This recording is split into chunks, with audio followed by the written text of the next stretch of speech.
Selamat pagi teman-teman. Kita kembali lagi hari ini di dalam ibadah Hari Minggu Persekutuan Teruna tanggal 24 Mei 2020. Sebelum memulai ibadah kita, marilah kita berdiri untuk menyanyikan Mars Pelkat Persekutuan Teruna.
Bagi teman-teman yang belum bersaat teduh, dipersilakan untuk bersaat teduh. Saat teduh dimulai.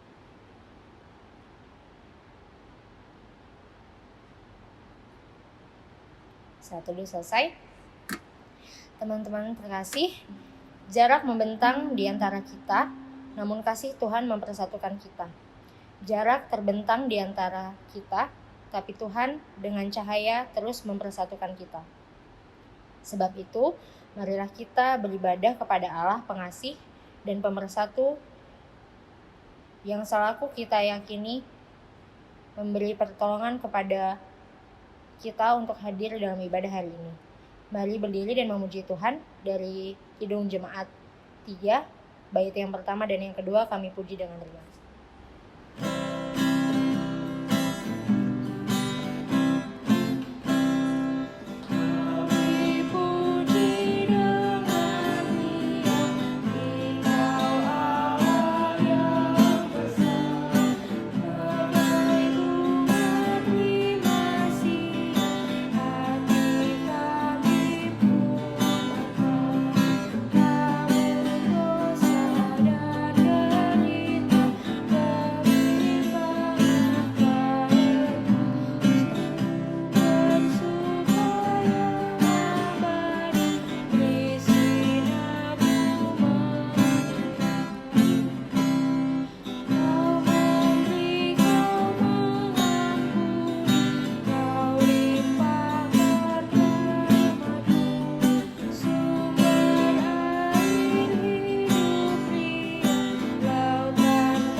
Bersatu dalam doa.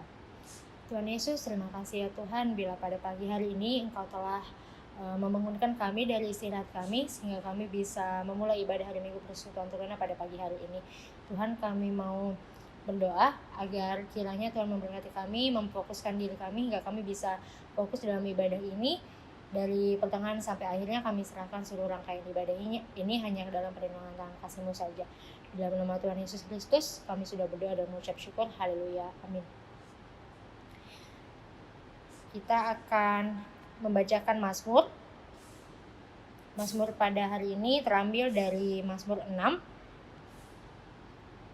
ayat yang pertama sampai dengan yang ke-6 yang akan kita baca sebagaimana Mazmur dibacakan. Mazmur pasalnya ke-6 ayat 1 sampai 6. Doa dalam pergumulan. Untuk pemimpin biduan dengan permainan kecapi menurut lagu yang ke-8 Mazmur Daud. Ya Tuhan, janganlah menghukum aku dalam murka-Mu. Kasihanilah aku Tuhan sebab aku merana, dan jiwaku pun sangat terkejut. Kembalilah pula Tuhan, luputkanlah jiwaku.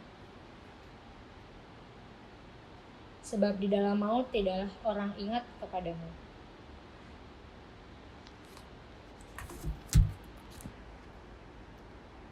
Marilah kita mengangkat pujian PKJ 103, bait yang pertama, ketiga, dan keempat. Carilah dulu kerajaan Allah.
Shalom, selamat hari Minggu teman-teman. Balik lagi di ibadah hari Minggu Persekutuan Teruna. Tapi sebelumnya kalau dilihat sekeliling KIC kayaknya suasananya masih sama aja. Gereja masih sepi, gereja juga begini-begini aja. KIC mau cari suasana baru dulu. Ya, ayo ikut KIC ke suasana baru. Ya, kita udah pindah tempat, udah di suasana yang baru.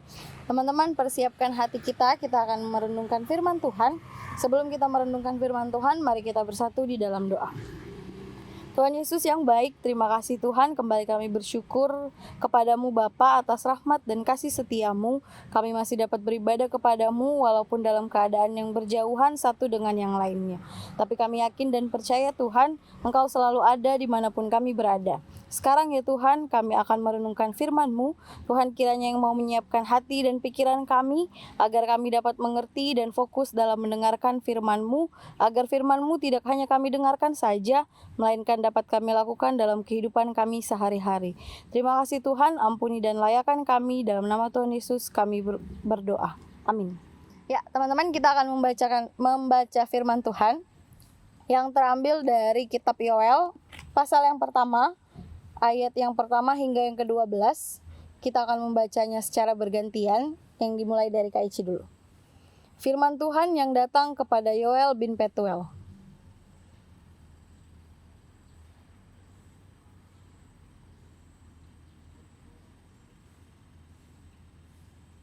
Ceritakanlah tentang itu kepada anak-anakmu, dan biarlah anak-anakmu menceritakannya kepada anak-anak mereka, dan anak-anak mereka kepada angkatan yang kemudian.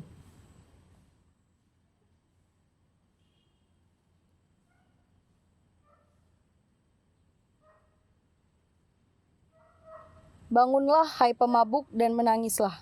Merataplah, hai semua peminum anggur, karena anggur baru, sebab sudah dirampas dari mulutmu anggur itu.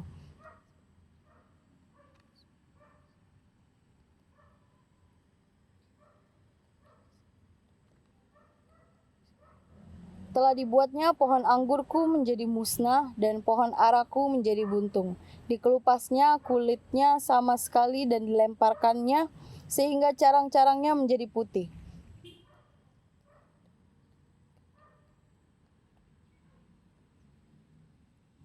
Korban sajian dan korban curahan sudah lenyap dari rumah Tuhan, dan berkabunglah para imam, yakni para pelayan-pelayan Tuhan.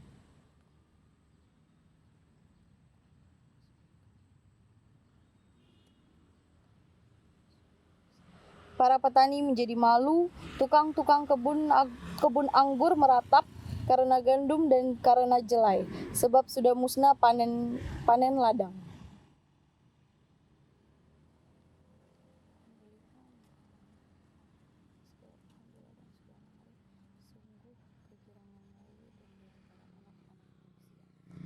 Teman-teman, demikianlah sabda Kristus, terpujilah Tuhan, haleluya.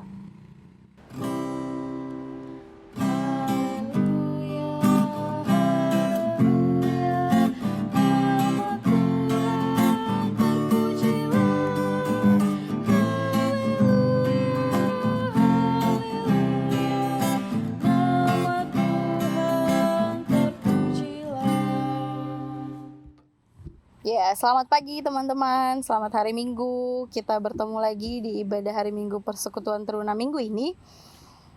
Bacaan kita pada pagi hari ini diberikan tema sikap orang percaya menghadapi pergumulan.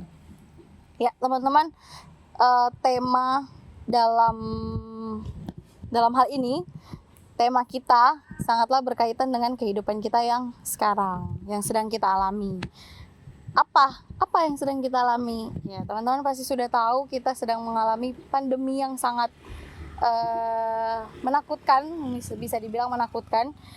Virus yang sangat diiming-imingi bisa membunuh orang, dan yang membuat juga kita beribadah online dari rumah masing-masing melalui media sosial, termasuk YouTube ini. Virus yang booming namanya ini pada akhir tahun 2019 akhirnya ikut membuat Indonesia menjadi negara yang tertular virus ini di sekitar bulan Maret.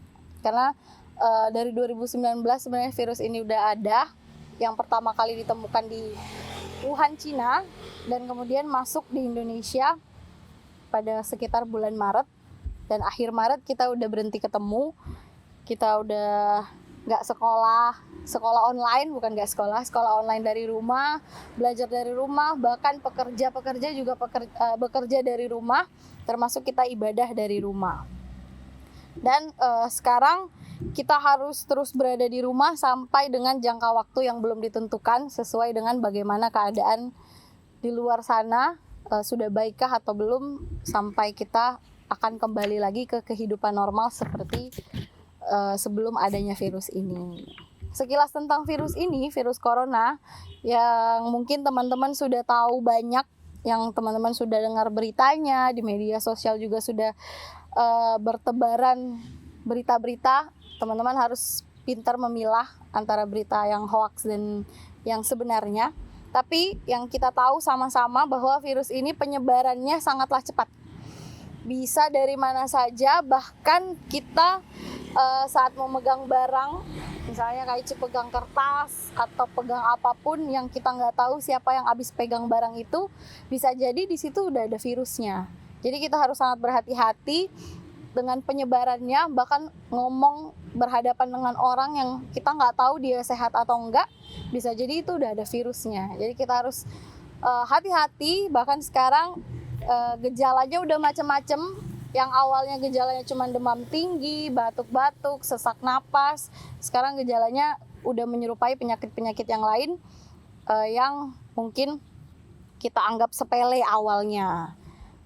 Gejalanya ya sudah umum ya teman-teman, demam, batuk, pilek, sesak napas. Kemudian pencegahannya juga sudah banyak disosialisasikan untuk teman-teman terus jaga kebersihan, cuci tangan, pakai hand sanitizer, kalau mau keluar rumah pakai masker. Dan itu harus kita taati untuk saat ini demi kebaikan bersama, kebaikan kita, keluarga, siapapun yang ada.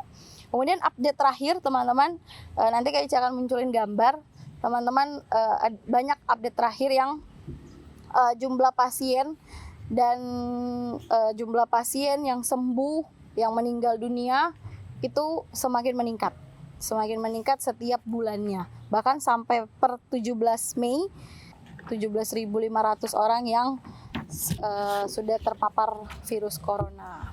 Kemudian di Batam sendiri terkonfirmasi virus itu sudah sampai di Kepulauan Riau yang terkonfirmasi terpapar virus corona itu sekitar 140-an, sehingga untuk di dunia sendiri itu sudah sampai 4,89 juta orang, dan yang meninggal sudah sampai 323.000 orang. Nah, itu untuk data buat teman-teman tahu aja seberapa bahayanya virus ini. Tapi teman-teman, sebenarnya pandemi virus corona ini bukan satu-satunya virus yang pernah menjadi pandemi seluruh dunia. Bahkan banyak pandemi yang muncul sebelum corona ini dan lebih memakan korban jiwa yang sangat banyak. Jadi ada banyak pandemi yang lain, contohnya yang bisa Kak Ici kasih tunjuk yang sedikit menarik, mungkin teman-teman bisa lebih mempelajarinya di Google. Banyak teman-teman bisa cari virus atau pandemi Black Death, itu kematian hitam biasa dibilangnya. Ini pertama kali melanda wilayah Eropa di abad ke-14, udah lama banget. Itu sedikitnya telah merenggut 75 juta nyawa. Untuk sekilasnya nanti teman-teman bisa cari sendiri ya di Google. Kemudian untuk virus yang lainnya yang sampai sekarang masih ada, tetapi udah ada vaksinnya kalau sekarang, udah ada cara pengobatannya, itu cacar air. Ya teman-teman, siapa yang belum pernah cacar air? Pasti ada beberapa kita yang udah pernah cacar air. Infeksi virus menular yang menyebabkan kayak kulit melepuh dan gatal ini, pada abad ke-20 dia estimasi bahwa cacar air membunuh sampai dengan 300 juta manusia. Ya, menyeramkan ya kalau misalnya dibandingkan dengan corona sekarang yang cuman masih 300 ribuan orang, ini udah 300 juta. Teman-teman bayangin di seluruh dunia. Jadi teman-teman, sebenarnya ada banyak pandemi yang pernah dilewati, namun pada masa sekarang COVID lah yang sedang melanda kita. Sangat dahsyat dan pasti tidak mudah untuk dilupakan karena lumayan membekas, karena kita sampai nggak belajar, sampai nggak sekolah 2 bulan, nggak gereja 2 bulan, nggak gereja ke gedung gereja 2 bulan, itu pasti melekat. Dan kita pasti akan mengingatnya dan pasti akan menceritakannya kembali ke generasi-generasi yang akan datang. Karena ada banyak dampak yang kita rasakan sampai saat ini. Contoh dampaknya itu yang bisa kita lihat ya. Banyak tenaga medis yang nggak bisa pulang, bahkan untuk dokter-dokter, suster nggak bisa pulang hanya untuk memperjuangkan kesembuhan dari saudara-saudara kita yang sudah terpapar virus corona. Terus mereka nggak bisa ketemu keluarga, bahkan teman-teman kita yang beragama Muslim, mereka malah terhalang untuk merayakan hari rayanya Idul Fitri karena pandemi ini. Mereka harus menahan diri untuk tidak beribadah yang biasanya setiap Idul Fitri mereka sholat Id. Sekarang mereka menahan diri untuk melakukannya di rumah aja. Termasuk kita juga yang ibadah kalau bisa di rumah aja karena semua gereja tutup. Kemudian dampak ekonomi yang sangat terlihat jelas, mungkin ada orang tua teman-teman yang dirumahkan mungkin karena perusahaannya tidak berjalan lagi, karena sepi, nggak banyak yang beli produknya yang dihasilkan oleh perusahaannya. Otomatis mereka harus mengurangi karyawan untuk mengurangi biaya gaji. Jadi mungkin orang tua teman-teman kena dampaknya, dampak ekonomi yang membuat kita harus makan mie tiap hari untuk bertahan hidup, atau cuman makan telur sama nasi sama kecap itu. Jadi semakin banyak pengangguran dikarenakan pemberhentian kerja karena produksi perusahaan yang tidak berjalan lagi seperti tadi yang Kak Ici udah bilang. Kemudian banyak yang terpuruk yang nggak bisa bayar, mungkin yang masih ngontrak rumah nggak bisa bayar kontrakan, nggak bisa bayar kosan, dan akhirnya mereka harus berakhir tidur di pinggir jalan, teman-teman. Itu realita yang harus kita lihat, yang harus membuat kita menjadi peka terhadap sekitar. Kemudian dampak sosial sampai sekarang, sampai hari ini, yang membuat orang harus berjaga jarak, bahkan untuk bersalaman aja mereka nggak bisa.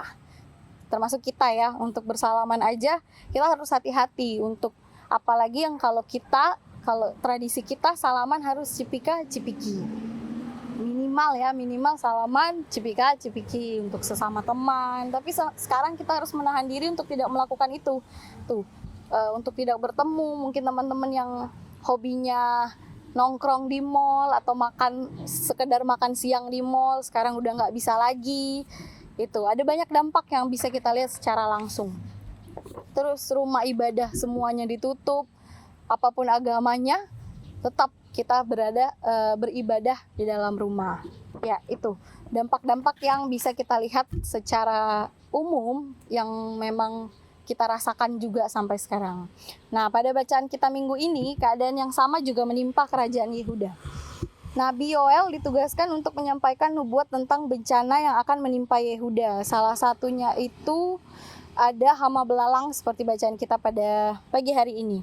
Untuk informasi teman-teman, Kak Ici punya video cuplikan bagaimana wabah belalang itu. Ini bukan yang di kerajaan Yehuda, tapi ada contoh yang lain, tapi hampir sama. Ada ribuan belalang yang datang. Ini videonya teman-teman bisa sambil lihat. Itu belalang yang banyak menyerang, teman-teman bisa bayangkan ya. Bencana alam itu mengerikan pada saat itu sampai semua berdampak dengan luas. Dan dampaknya itu sama, teman-teman. Dampaknya sama, cuman bedanya dampaknya lebih ke yang pertama bidang ekonomi juga, tetapi hasil padang mereka otomatis gagal panen. Karena apa? Karena belalang datang untuk makan hasil panen mereka. Semisalnya jagung, gandum, itu semua dimakan, teman-teman. Dan akhirnya menyebabkan kelaparan karena orang nggak bisa makan. Hasil pangan mereka hilang, sudah dimakan oleh belalang. Kemudian dampak kedua pada kesehatan masyarakat yang mengalaminya. Mungkin belalang yang mati tidak menghasilkan apa-apa, tapi jadinya bau busuk atau bagaimana yang mempengaruhi pernapasan, mempengaruhi kesehatan mereka. Kemudian untuk saat itu juga mengganggu peribadahan, karena pada saat itu mereka pusat ibadahnya adalah berkorban, yang mana mereka harus menyiapkan hewan kurban untuk dikorbankan sebagai persembahan untuk peribadahan. Nah, otomatis ketika belalang menyerang, belalang bukan cuma menyerang tanaman aja, tapi mereka juga menyerang hewan, bahkan juga menyerang tanaman yang seharusnya jadi makanan hewan. Otomatis hewan juga tidak ada makanannya dan berakhir dengan kelaparan kemudian mati. Makanya kelangkaan hewan kurban itu terjadi dan mereka tidak bisa beribadah secara maksimal. Kemudian sebentar, ya, itu dia ya, untuk sekedar melihat bahwa keadaan dari kerajaan Yehuda yang terkena wabah belalang itu. Nah, Nabi Yoel melihat bencana yang dialami bangsa Yehuda ini adalah sebagai hukuman Tuhan karena kebobrokan moral, dan Yoel ingin bangsa tersebut sadar dan bertobat dan kembali lagi kepada Tuhan. Itu bisa kita lihat sama-sama di ayatnya yang kelima. Ayat yang kelima dikatakan di situ bahwa bangsa Yehuda ini adalah bangsa yang pemabuk, bisa dikatakan begitu, karena di sini dibilang ayat yang kelima, bangunlah hai pemabuk dan menangislah. Otomatis mereka kebobrokannya salah satunya itu yang dijelaskan dalam Alkitab. Kemudian untuk ayat yang ke-6 sampai yang ke-12 menjelaskan tentang kerusakan yang terjadi, segala jenis pohon rusak dan semua pangan menipis dan banyak lagi, pokoknya sudah dijelaskan di kitab kita. Nah, jadi teman-teman belajar dari kisah ini, belajar dari kisah bangsa Yehuda yang terkena wabah belalang, hal yang hampir sama juga boleh terjadi sekarang. Bacaan kita mau mengingatkan kita untuk bagaimana kita bersikap sebagai orang percaya dalam menghadapi keadaan atau cobaan. Seperti sekarang kita menghadapi virus corona. Gimana sih, Kak, kita harus bersikap, sikap orang percaya itu gimana kalau mau menghadapi masalah? Sedangkan kebanyakan kita bersikap ada yang bodoh amat, ada yang malah nyala-nyalain orang, ada yang malah ngeluh, nggak terima keadaan. Nah, jadi sikap yang harus kita punya, Kak Ici punya 5 poin yang bisa kita pelajari bersama, yaitu yang pertama itu, poin pertama yaitu mengoreksi kesalahan diri sendiri, bukan malah mencari kesalahan orang lain. Ya, jelas ya, ketika terjadi suatu bencana, misalnya banjir, otomatis yang kita koreksi ya diri kita sendiri. Kenapa bisa jadi banjir itu kenapa? Oh, ternyata selama beberapa tahun ini kita sebagai manusia nggak ngejaga alam. Kita sebagai manusia kerjanya buang sampah sembarangan. Kita sebagai manusia kerjanya nebang hutan tanpa izin, ngebakar semua, dan apa yang kita dapat yaitu bencana alam. Padahal Tuhan udah ngasih kita alam yang bagus, alam yang luar biasa indahnya, oleh kita sendiri kita rusak. Tapi kebanyakan orang nggak sadar, kebanyakan orang malah menyalahkan orang lain. Ini nih gara-gara dia nih makanya jadinya banjir, gara-gara Cina nih makanya corona jadi ada. Itu, tapi kita tidak melihat diri kita sendiri gitu. Poin yang pertama yang bisa kita pelajari yaitu untuk setiap masalah yang terjadi dalam kehidupan kita, belajar untuk mengoreksi diri sendiri, bukan untuk menyalahkan orang lain. Nah, yang kedua, setelah kita mengoreksi diri sendiri, otomatis kita bertobat, dan kedepannya kita harus percaya dan berpengharapan kepada Tuhan. Kenapa? Karena setelah kita menyadari diri kita sendiri, kita menyadari mengoreksi diri kita sendiri, tidak semerta-merta masalah itu langsung cus lewat. Nggak langsung instan, tapi kita harus punya, itu pasti ada prosesnya. Nah, di dalam proses itu kita harus punya kepercayaan dan pengharapan kepada Tuhan bahwa Tuhan punya waktu yang tepat untuk menyelesaikan masalah ini. Termasuk corona ini, ya kita harus percaya, kita harus berpengharapan bahwa Tuhan akan, Tuhan tahu waktu yang tepat, yang terbaik untuk menyudahi persoalan yang sedang kita alami, termasuk corona. Seperti itu teman-teman. Jadi bukannya putus asa, bukannya menyerah, bukannya diem aja, tapi kita harus tetap berpengharapan dan berdoa dan menjalani aktivitas kita seperti biasa. Kemudian setelah kita sudah bisa seperti itu, otomatis yang ketiga kita harus belajar untuk beradaptasi. Nah, di sini kita sudah terlihat ya apa yang kita adaptasi dengan adanya virus corona ini. Jadi kita kita beradaptasi yang biasanya kita nggak pernah pakai masker keluar, tapi sekarang kita beradaptasi, oh ya udah nggak apa-apa demi kesehatan, demi keberlangsungan hidup sesama lah. Jadi kita keluar pakai masker, dan di mana-mana juga keluar tes suhu, di mana-mana juga keluar dikasih hand sanitizer. Itu suatu adaptasi yang luar biasa menurut Kaici. Dan itu menuju yang positif ya, karena kita jadi sadar bahwa kesehatan itu perlu, kesehatan itu penting. Nah, kemudian setelah beradaptasi ya kita mengambil hikmah. Kita udah beradaptasi, kita mengambil hikmahnya. Kalau kata orang mengambil hikmahnya, di sini PSBB. Kita disuruh di rumah aja, nggak boleh kemana-mana, jaga jarak. Ya kita ambil hikmahnya. Oh iya, kalau misalnya aku di rumah aja, papa mama di rumah aja, yang tadinya waktu kita nggak pernah ketemu, papa pergi kerja pagi, papa pergi kerja misalnya jam 6 pagi, aku baru bangun jam 8 pagi mau ke sekolah. Papa pulangnya jam 12 malam, sedangkan aku udah tidur. Tapi kalau misalnya PSBB dan di rumah aja, bekerjanya di rumah, ya kita bisa saling ketemu jadinya. Jadinya kita bisa ketemu satu sama yang lain dan bercengkrama. Misalnya ada juga yang mungkin belajar masak, mungkin jadinya tiba-tiba jadi dancer TikTok, kan kita nggak tahu. Jadi kita lebih membangun lagi bakat apa yang sebenarnya terpendam dalam diri kita ya dengan di rumah aja. Kalau misalnya di sini di rumah aja bisa kita bisa kita katakan lagi retreat keluarga yang mengharuskan di rumah aja dan nggak boleh kemana-mana, jadi sama-sama keluarga, jadi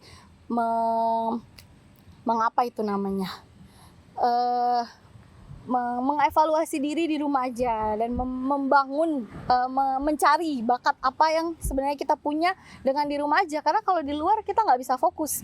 Yang kita lihat teman kita, dia bisa ini, dia bisa main gitar, kayaknya aku bisa, aku harus bisa. Tapi kalau di rumah aja, wah aku punya ketertarikan yang main gitar, main di rumah, memang keinginan sendiri, bukan karena lihat-lihat orang lain.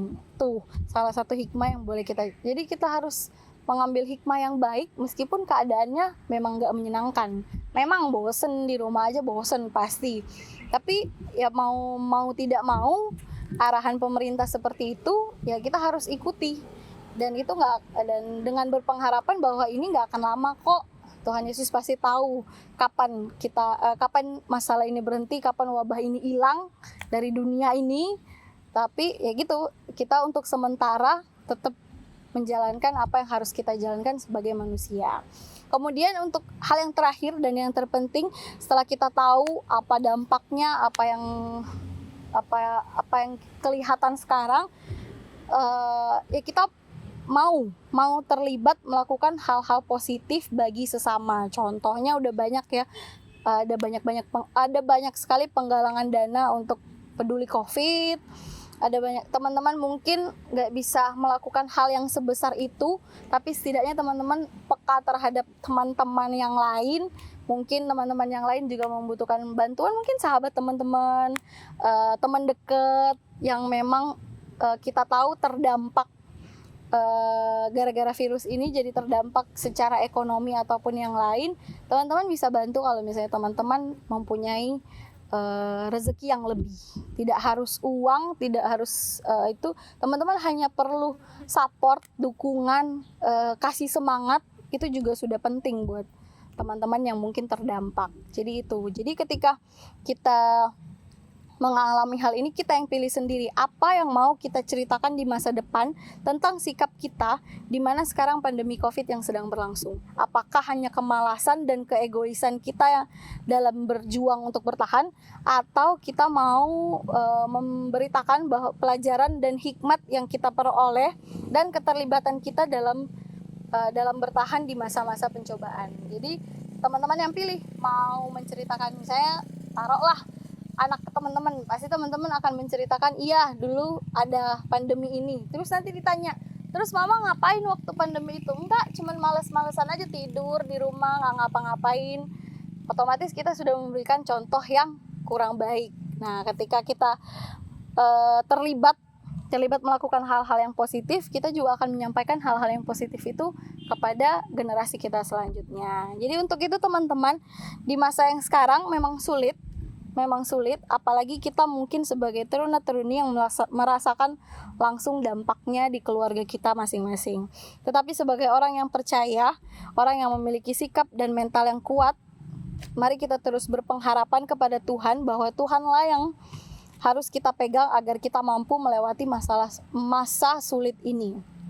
Teman-teman tetap ikuti arahan sebagaimana yang sudah diarahkan oleh pemerintah, karena itu yang terbaik.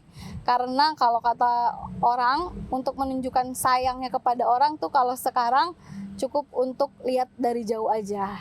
Jadi kalau dulu kan crushnya yang disuka lihat dari jauh, ya itu yang perlu dilakukan sekarang. Karena kalau misalnya teman-teman sekarang malah mendekat dan teman-teman tidak tahu kalau teman-teman itu adalah sebagai pembawa virus, malahan jadi petaka buat orang lain. Jadi untuk sementara teman-teman di rumah dulu, di rumah aja sampai batas waktu yang memang dibolehkan oleh pemerintah, karena pemerintah sebagai ya ibaratnya tangan Tuhan untuk mencegah mata rantai virus ini, penyebaran virus ini. Jadi teman-teman, pesan Kak Ici tetap di rumah. Kita sama-sama belajar dari 5 poin ini yang sudah Kak Ici sampaikan. Semoga Kak Ici belajar, teman-teman juga belajar. Jadi semoga kita cepat ketemu lagi di ibadah teruna secara fisik. Nih Kak Ici ngomongnya depan teman-teman nih, bukan depan kamera. Ya, teman-teman tetap sehat, jaga kesehatan, tetap di rumah aja. Tuhan Yesus memberkati. Amin. Kita telah mendengarkan firman Tuhan, mari kita merespon firman yang telah kita dengar. Kita angkat pujian dari Kidung Jemaat 343, bait yang pertama dan yang kedua, Dunia dalam Rawa Paya Tuhan.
Teman-teman teruna, kita akan berdoa syafaat. Mari kita bersatu di dalam doa. Tuhan Yesus yang baik, tak henti-hentinya Tuhan kami mengucap syukur atas kasih dan setia-Mu yang boleh kami rasakan di setiap kehidupan kami. Kami bersyukur atas apa yang boleh kami dengarkan tentang firman-Mu yang mengajarkan kami menjadi orang yang kuat, orang yang sadar akan kesalahan diri bukan malah mencari kesalahan orang lain, orang yang mau mengambil hal baik dalam setiap kejadian buruk, orang yang selalu bersyukur. Engkau juga yang mengingatkan kami untuk terus menjadi orang yang selalu berpengharapan penuh kepadamu di masa-masa seperti ini. Tuhan, kami mengerti dan kami sadar, kami juga meyakini Engkau yang boleh terus menyertai kami dalam proses beradaptasi dengan keadaan yang tidak menyenangkan sekalipun. Dan kami masih diberikan kesempatan untuk menolong orang-orang yang membutuhkan pertolongan kami. Tuhan, pada kesempatan kali ini kami mau berdoa untuk gereja kami. Di masa sekarang kami memang tidak bisa beribadah dengan bertemu secara fisik, tapi kami yakin dan percaya ibadah kami umat-Mu kiranya terus berkenan di hadapan-Mu. Engkau yang mau memberkati gereja kami dalam mendukung setiap peribadahan yang boleh terjadi meskipun secara online. Berkati setiap orang yang bertugas dan bertanggung jawab, jagai mereka, berikan selalu mereka kesehatan Tuhan. Kami berdoa juga untuk bangsa dan negara kami Tuhan dalam menghadapi masa pandemi ini. Kuatkan kami sebagai satu bangsa dan para pemimpin-pemimpin. Engkau kiranya yang memberikan hikmat dan kebijaksanaan dalam pengambilan keputusan. Kami mau berdoa juga untuk orang-orang yang sakit ya Tuhan, terutama orang yang positif corona Tuhan, siapapun mereka Tuhan, Tuhan yang boleh lawat, Tuhan yang boleh sembuhkan sehingga mereka boleh kembali sembuh dan beraktivitas kembali seperti biasa, seperti kami juga ya Tuhan. Kami bersyukur Tuhan ketika kami masih diberikan kesempatan sampai hari ini, teguhkan kami sebagai teruna-teruni agar kami mampu menjalani masa-masa seperti ini dengan baik dan terus berpengharapan kepadamu. Berkati kakak-kakak layan teruna yang boleh terus berkarya dalam pelayanan. Terima kasih Tuhan, ampuni segala kesalahan yang telah kami lakukan dalam nama Tuhan Yesus Kristus yang telah mengajarkan kami berdoa Bapa kami. Bapa kami yang di surga, dikuduskanlah nama-Mu, datanglah kerajaan-Mu, jadilah kehendak-Mu di bumi seperti di surga. Berikanlah kami pada hari ini makan kami yang secukupnya, dan ampunilah kami akan segala kesalahan kami, seperti kami juga mengampuni orang yang bersalah kepada kami. Dan janganlah membawa kami ke dalam pencobaan, tapi lepaskanlah kami daripada yang jahat.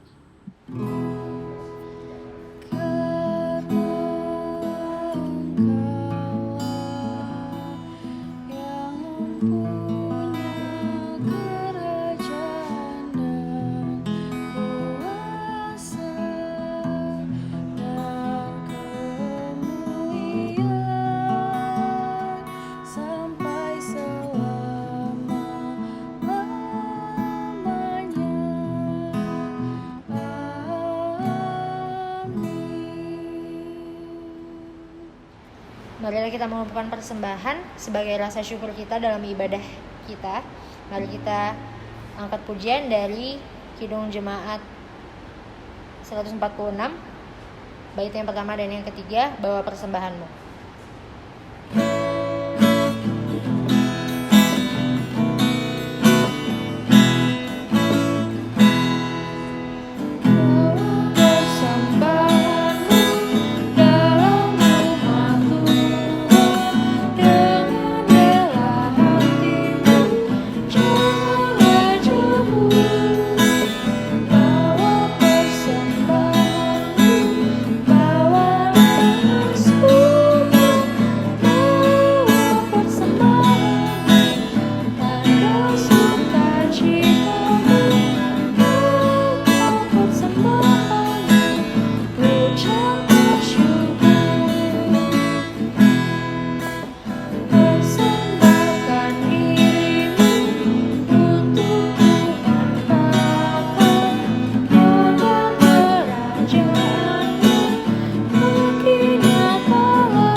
Marilah kita berdiri dan mendoakan persembahan yang telah kita kumpulkan. Mari kita berdoa.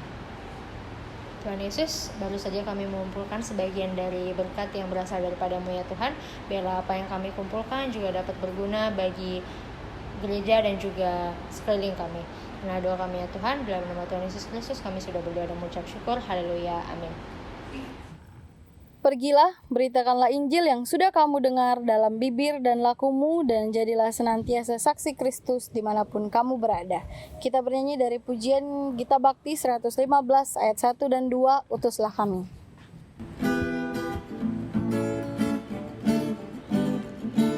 Utuslah kami masuk dalam dunia ini, menjadi saksi bagi kerajaan-Mu, membawa damai dan terang-Mu yang abadi, menabur kasih bagi dunia yang resah. Utuslah kami jadi saksi yang setia, membawa kabar sukacita yang abadi, supaya dunia mengaku dan percaya Engkaulah Yesus Tuhan Juru Selamat dunia. Berilah kami hati tulus melayani, menolong orang-orang berbeban berat. Berilah kami roh yang tabah dan setia, untuk nyatakan kasih bagi dunia. Utuslah kami jadi saksi yang setia, membawa kabar sukacita yang abadi, supaya dunia mengaku dan percaya Engkaulah Yesus Tuhan Juru Selamat dunia. Teman-teman teruna, marilah kita memohon berkat dari Allah. Tuhan kiranya memberkati kita semua dan melindungi kita semua. Tuhan juga yang menyinari kita semua dengan wajah-Nya dan memberi kita kasih karunia. Tuhan menghadapkan wajah-Nya kepada kita semua dan memberi kita damai sejahtera.